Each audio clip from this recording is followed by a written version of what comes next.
Hello everyone, welcome to Sri Ram's IS YouTube channel. This is your mentor Arzu Kakkar, where daily we used to have this session of news analysis. So what we are covering today?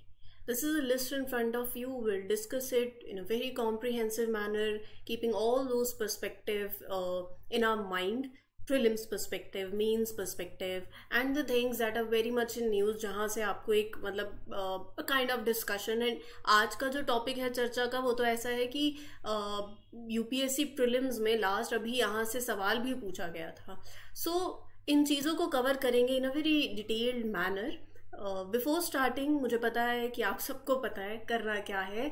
Mark your attendance by liking these lectures. You can share it with other friends and don't forget to subscribe to Shri Ram's IAS YouTube channel. So there we go with this session. मैं आपको पहले एक in brief बता देती हूँ कि कैसे हम इस सेशन में प्रोसीड करेंगे ताकि चीज़ें आपके लिए आसान हो जाए थोड़ा आगे समझना. रेड सैंड बोआ बेसिकली ये एक स्पीशीज है. किसकी है, क्या है, कहाँ पाई जाती है, so will discuss it in detail. Prelims के पर्सपेक्टिव से इम्पॉर्टेंट है.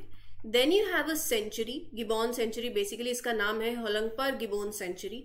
कहाँ पर है, स्पीशीज भी इसमें एक न्यूज में आ गया. ठीक है, गिबॉन, तो इसके बारे में भी पढ़ेंगे. Then you have Intergovernmental Science Policy Platform on Biodiversity and Ecosystem Services. कैसा प्लेटफॉर्म है, क्या ऑर्गेनाइजेशन का स्ट्रक्चर है, कैसी मीटिंग्स होती हैं, कब कब होती हैं. So will take that up prelims के पर्सपेक्टिव से. आज एक बहुत ही ज़्यादा इम्पॉर्टेंट आर्टिकल है, एडिटोरियल है, जिसको हम कवर करेंगे. और हाल फिलहाल आपने काफ़ी न्यूज़ में भी देखा होगा कि जो चाइना ने अपना 2023 मैप एडिशन रिलीज़ किया उसके अंदर अरुणाचल प्रदेश, अक्साई चिन एरिया को अपने नए मैप में इंक्लूड किया है. तो ये एक ऐसा बेसिकली आर्टिकल है जिसमें हमें हर एक पर्सपेक्टिव को कवर करना रहेगा. मैप बेसिकली चीज़ों को देखना रहेगा और इंडिया क्या कहता है इसके रिगार्डिंग, सो वो भी हम डिस्कस करेंगे.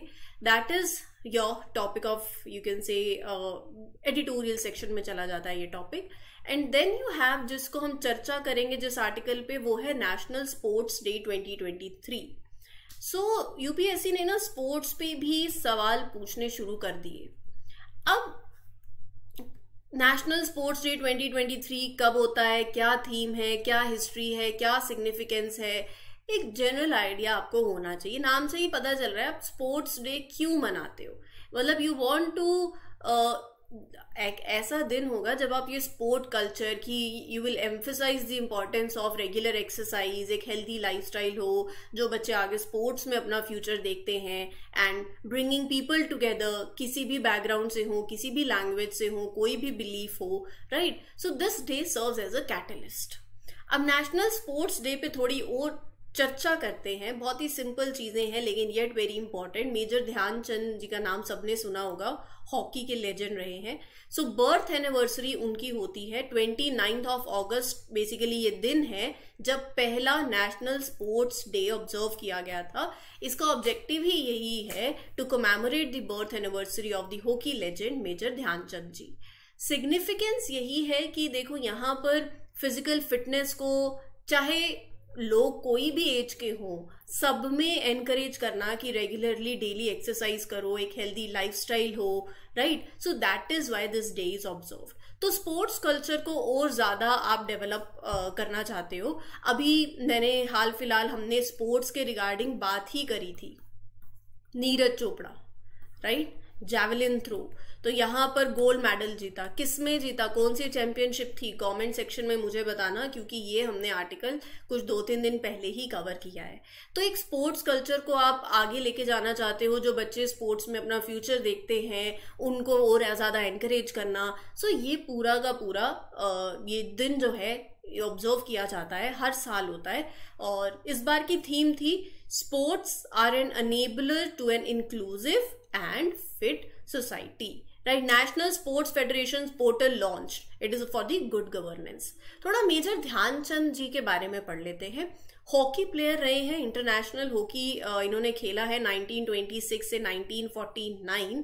3 बार ओलंपिक गोल्ड मेडलिस्ट रहे, 1928 में, 32 में, 36 के अंदर. इन्हें टाइटल दिया गया था मैजिशियन ऑफ हॉकी का, अपने एक्सेप्शनल स्किल्स की वजह से, राइट। 1934 में Dhyan Chand was honoured with the captaincy of Indian team. 1956 के अंदर रिटायर हुए from the army as a major and was honoured with the Padma Bhushan. अब यूपीएससी ने ना इन स्पोर्ट्स अवार्ड से रिलेटेड सवाल पूछा था, पेयर में ही पूछा था कि ये किस लिए है, ये किस लिए है, ये किस लिए, ये किस लिए। अब जैसे जो अवार्ड्स हैं that are named after major Dhyanchand, तो मेजर ध्यानचंद खेल रत्न अवार्ड ये किस लिए दिया जाता है? Highest sporting honour of India है, awarded for outstanding performance in sports spanning over a period of 4 years। Dronacharya award किस लिए दिया जाता है? To the coaches, right, for producing medal winners at prestigious international events। Dhyan Chand award highest award for lifetime achievement, तो it is presented for good performance contributing towards the promotion of sports, तो इसलिए दिया जाता है। So these are the awards and they are awarded for what purpose। ये चीजें थोड़ा सा आप ध्यान रखोगे तो आपको फायदा होगा, क्योंकि यहाँ से as I am saying अगर आप प्रीवियस ईयर देखो, जब भी आप गेम में उतर रहे हो, इस मैदान में उतर रहे हो, तो आपको 2 चीजें करनी है। एक तो सिलेबस याद करना है और दूसरा प्रीवियस ईयर क्वेश्चंस। कैसे शुरू करें चीज़ों को? एनसीईआरटी पहले पढ़ें, पीवाईक्यूज पहले करें, सिलेबस बाद में देख लेंगे, सीधा न्यूज़पेपर पढ़ना शुरू कर देते हैं, या फिर सीधा you jump to Laxmikanth, very favourite book. तो ऐसा कुछ मत करो। अब जैसे प्रीवियस ईयर क्वेश्चंस अगर आप पढ़ोगे तो आपको पता चलेगा कि हाँ ये स्पोर्ट्स अवार्ड से यूपीएससी ने सवाल यहाँ से पूछा हुआ है। अब आगे जैसे मैं प्रोसीड करूंगी तो ये लाइन मेरे लिए इंपॉर्टेंट है। कैसे पता? क्योंकि मुझे प्रीवियस ईयर पेपर में याद है कि यूपीएससी ने पूछा था कि ये XYZ मीटिंग हर साल होती है, 2 साल में एक बार होती है, 4 साल में एक बार होती है। तो अगर यूपीएससी ऑलरेडी ऐसे स्टेटमेंट्स फ्रेम कर चुकी है, सो आपको उन चीज़ों पे जब आप अपनी रीडिंग लोगे तो वो चीज़ें हाईलाइट हो जाएंगी आपके माइंड में। सो मेक श्योर कि आप अपने पीवाईक्यूज खत्म करें, एटलीस्ट लास्ट 5 to 7 years के तो जरूर देख लो, सिलेबस याद कर। अब चलते हैं एक आर्टिकल के ऊपर, have launch protest such steps complicate boundary disputes. तो बेसिकली ये जो पूरा आर्टिकल है ना, दैट वाज रिगार्डिंग जो चाइना ने मैप रिलीज किया है। मैं आपको पहले थोड़ा सा बता देती हूँ। देखो, चाइना की ये पुरानी आदत है, इसमें कुछ नया है नहीं, लेकिन अब जैसे सबमिट होने वाली है, G20 की सबमिट होने वाली है 9 और 10 सितंबर को, India will be hosting it in Delhi. उससे पहले चाइना ने ये करा। ब्रिक्स की जब मीटिंग हुई, हमने डिस्कशन करी थी, वहाँ पे भी हमने एक रेफर किया चाइना को कि देखो LAC की तरफ चीज़ों को अभी हमें और ज़्यादा स्ट्रीमलाइन करने की ज़रूरत है, उस पर काम करते हैं LAC पे। अब चाइना ने क्या किया, 2023 का एडिशन जो है अपना ऑफ इट्स स्टैंडर्ड मैप वो रिलीज किया, और उसके अंदर उन्होंने जो बाउंड्रीज दिखाई हैं अपनी, अरुणाचल प्रदेश जो चाइना क्लेम करता है कि हमारा है, हालांकि है कुछ नहीं, अक्साई चिन जो चाइना ने ऑक्यूपाई किया था 1962 के टाइम जब वॉर हुई थी उस टाइम पे, तो वो अपने मैप में एरिया शो किया है, राइट। अब ये जो मैप है, it has also incorporated Taiwan. देखो मैं आपको मैप दिखाती हूँ पहले। तो ये मैप है चाइना का जो अभी चाइना ने रिलीज किया है, ठीक है। इधर अगर आप देखो तो अरुणाचल प्रदेश, ये अक्साई चिन वाला एरिया अपने मैप में दिखाया, और एक ये ना 9 लाइन है कि इसके अंदर जो भी एरिया आता है, जो कुछ भी आएगा वो चाइना का। अब इस 9 लाइन को भी उन्होंने आगे बढ़ा के 10 एक और डैश लगा दिया है, तो मतलब ताइवान जो है बेसिकली ये वाला रीजन भी जो है इसके आसपास का, वो भी चाइना के अंदर। तो इससे काफ़ी डिस्प्यूट रहा है, फिलीपींस है, वियतनाम है, ताइवान है, काफ़ी इशू रहा ही है, क्योंकि चाइना क्लेम करता है large part of the South China Sea. अब हमारे जो एक्सटर्नल अफेयर्स मिनिस्टर हैं एस जयशंकर जी, उन्होंने कहा है कि देखो अपने मैप में ये टेरिटरी दिखा देने से कुछ होगा नहीं, अपने मैप में टेरिटरी दिखा देने से का मतलब ये नहीं है कि वो आपका है, राइट। थोड़ा सा इसकी हिस्ट्री के बारे में जानते हैं, और ना आपके लिए एक होमवर्क है, कमेंट सेक्शन के अंदर ये बताना कि इंडिया की जो हमारी बाउंड्रीज लगती हैं, इंटरनेशनल बाउंड्रीज, तो सबसे बड़ी बाउंड्री किसके साथ है? चाइना के साथ, बांग्लादेश के साथ, पाकिस्तान के साथ। तो that you have to mention in the comment section. तो चाइना ने ये मैप रिलीज किया, क्लेम किया अरुणाचल प्रदेश, अक्साई चिन वाला region, Taiwan, disputed South China Sea, right. Hours after the release of this map, India launched a strong protest through the diplomatic channels. अब ये थोड़े से मैप में चीज़ों को देख लेते हैं। ये अक्साई चिन वाला एरिया देखो 3 चीज़ों से डिवाइडेड है, western sector, then this is middle sector, Himachal Pradesh और उत्तराखंड वाला, और फिर ये इधर जो ये है अरुणाचल प्रदेश, ईस्टर्न सेक्टर लग जाता है, राइट, जिसको आप historically it is refer to as McMahon line. अब यहाँ पर तो ये डिस्प्यूट का इशू है अक्साई चिन वाला, जो कि 1962 में जब वॉर हुआ था, तो और इस वॉर के चलते उसके बाद चाइना ने इसको हड़पा अक्साई चिन वाले एरिया को। ये जो मैकमोहन निकलता है, बट इट्स मैकमेहन लाइन जो है, ये जो ब्रिटिश कॉलोनियल ऑफिशियल्स थे 1914 के अंदर, it was a very boundary line that was drawn on the map, right, by Sir Henry McMahon, who was the British Foreign Secretary at that time. So ये line थी to separate the northeastern region of India from Tibet, which is now the part of China. तो ये China इसको नहीं मानता है। सबसे बड़ी बात ही यही है कि चाइना कहता है, देखो अगर आपको याद हो 1914 शिमला कन्वेंशन, राइट, तो चाइना उसको रिफ्यूज करता है।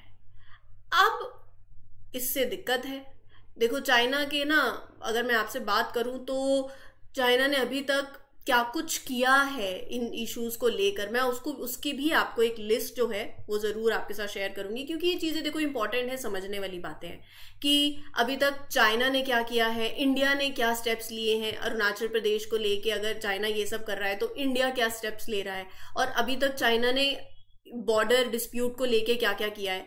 रही बात वेस्टर्न सेक्टर की, पहले वेस्टर्न सेक्टर पे अगर मैं आऊं तो ऑब्वियसली एक्साई चिन वाला सेक्टर है, ये तो मैंने आपको बता ही दिया, 1962 के वॉर के बाद it is administered by China. Central sector आ जाता है ये हिमाचल प्रदेश और उत्तराखंड वाला। फिर उसके बाद ये बॉर्डर डिस्प्यूट जो चल रहा है ये ईस्टर्न सेक्टर पे चल रहा है, मैकमेहन लाइन वाला। तो 1914 का there was a conference in Shimla to settle down the boundary dispute, लेकिन शिमला कॉन्फ्रेंस हुई, चाइना ने रिफ्यूज कर दिया उसको एक्सेप्ट करने से। चाइना बेसिकली इस एग्रीमेंट को एक्सेप्ट नहीं करता है। Chinese government stated that it does not recognise this illegal McMahon line. China accuses India कि इंडिया ने हमारी टेरिटरी ऑक्यूपाई कर रखी है अरुणाचल वाली, जिसको वो साउथ तिब्बत के अंदर लेते हैं। अब चाइना का क्या है, चाइना तो जहां पर अगर खड़ा है तो बोल देंगे कि ये हमारा ही एरिया है, तो ऐसा है चाइना का। लेकिन जो रिग्रेसिव एक्शंस चाइना ने लिए हैं ईस्टर्न सेक्टर के अंदर वो क्या क्या है। कुछ टाइम पहले चाइना ने मतलब अरुणाचल प्रदेश में 15 प्लेसेस के नेम्स बदल दिए, अनाउंस कर दिए, यही सब दिखाने के लिए, ठीक है। फिर उसके बाद चाइना ने high number of reserve troops along the LAC in the eastern command वो डिप्लॉय की। कंडक्टेड एनुअल ट्रेनिंग एक्सरसाइज ये भी किया चाइना ने। फिर उसके बाद चाइना क्या करता है, गांव बसा लेता है। देखो एक ये इशू है जहां पर हमारे लोग क्या कर रहे हैं, बॉर्डर एरिया से वापस आ रहे हैं। क्यों आ रहे हैं? क्योंकि सुविधा नहीं है, फैसिलिटीज नहीं है, इंफ्रास्ट्रक्चर नहीं है, रोड कनेक्टिविटी नहीं है, वाईफाई नहीं है, लाइवलीहुड ऑप्शंस नहीं है, तो आप आ रहे हो वापस। चाइना क्या कर रहा है, वहां पर बॉर्डर विलेजेस यूज कर रहा है, बॉर्डर लगा दिया, क्योंकि जब people are acting as a first stop surveillance directly. अब इसके चलते इंडिया ने obviously we have program, vibrant villages program इसीलिए ही है कि जो बॉर्डर एरियाज पे विलेजेस है उनको वाइब्रेंट किया जाए, वापस से चीज, बिजली, पानी, पढ़ाई, इंफ्रास्ट्रक्चर, सब कुछ वहां पर एक्सेस जो है वो दिया जाए। तो चाइना अपनी पेट्रोलिंग एक्टिविटीज को इंक्रीज कर रहा है उस रीजन के अंदर, तो ये सब चाइना कर रहा है।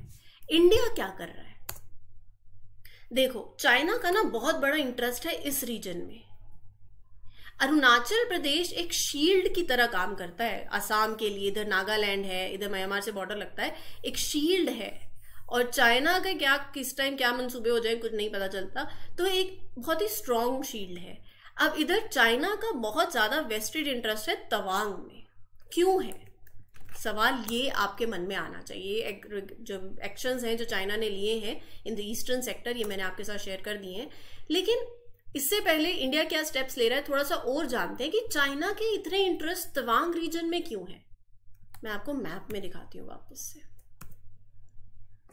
ये देखो, ये जो रीजन है ना, ये स्ट्रैटेजिक रीजन है।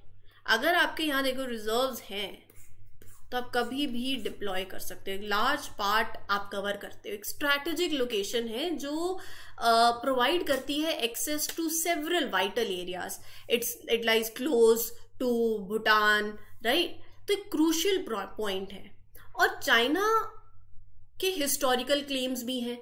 चाइना कहता है कि देखो यहाँ पर अगर आपको पता हो तवांग मोनेस्ट्री है तो वो रिलीजियस टाइज है, तो तिब्बत का जो हिस्टोरिकल इन्फ्लुएंस है and that religious ties with the Tawang monastery, one of the largest monasteries in the world. तो चाइना क्लेम करता है कि ऑब्वियसली अब तवांग जो है it is rooted in this historical connection with Tibet, Tibet हमारा पार्ट है, तो ये हो गया।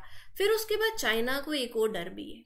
देखो यहाँ के जो लोग हैं जो इधर बॉर्डर पे हैं अपर साइड पे, ऑब्वियसली बुद्धिज्म से कनेक्टेड है, इधर तिब्बत भी लगता है, तो पीपल टू पीपल टाइज है। कल को उनको ये लगता है कि यहाँ पे तिब्बत के लोग खड़े ना हो जाए डिमांडिंग डेमोक्रेसी, और जो दलाई लामा है वो इसी तवांग के रास्ते से इंडिया आए थे, तो ये भी चाइना के मन में है, काफी चीजें हैं, राइट। स्ट्रैटेजिकली भी इंपॉर्टेंट है, सिक्योरिटी के हिसाब से भी अगर आप देखो, सो एक सेंसिटिव एरिया है। Controlling Tawang could provide China with a strong position, right. So ये चाइना, इसीलिए चाइना के सेंटिमेंट्स उससे जुड़े हुए हैं। आप थोड़ा सा अपना प्राइड भी बोल सकते हो, सब चीजें इंक्लूड करके ये थोड़ा चाइना तवांग में अपना इंटरेस्ट जो है वो दिखाता है, और उसको ये रीजन जो है that holds a very significant importance for China, और इसीलिए उसके बहुत ज्यादा वेस्टेड इंटरेस्ट हैं जो सिचुएशन को और ज्यादा कॉम्प्लेक्स करते हैं, राइट। इंडिया क्या कर रहा है, ये जो चाइनीज थ्रेट है इन द ईस्टर्न सेक्टर, इसके रिगार्डिंग इंडिया क्या स्टेप्स ले रहा है। मैं आपको नंबर ऑफ पॉइंट्स दे देती हूँ, direct points. Border infrastructure development, जिसमें मैंने आपको स्कीम बता दी, vibrant villages programme. India has been investing significantly ताकि आप अपने बॉर्डर इंफ्रास्ट्रक्चर को इम्प्रूव करो, airfields, bridges, logistical facilities, right, ये सब कुछ। मिलिट्री डिप्लॉयमेंट एनहांस करी, बेटर सर्विलियंस इंश्योर किया, स्ट्रैटेजिक रोड्स बनाई, तो ताकि ability to move the troops and equipments quickly वो सब एनहांस हो सके। बॉर्डर पेट्रोलिंग एंड सर्विलियंस और ज़्यादा एफर्ट्स ये सब में किया है। डिप्लोमेटिक एंगेजमेंट, चाइना से बात करने की भी obviously India maintains those diplomatic channels with China, ताकि ये बॉर्डर इश्यूज जो हैं वो रिजॉल्व हो थ्रू डायलॉग, राइट, जैसे अभी ब्रिक्स में मैंने बात करी। तो regional connectivity projects, defence budget increase किया, India has allocated increase funding to its defence budget. Infrastructure development, defensive infrastructure development more specifically, I would say, right? So these are the things that India is regularly doing. Regular joint military exercises are being conducted in this region to enhance the coordination among different branches of the armed forces also.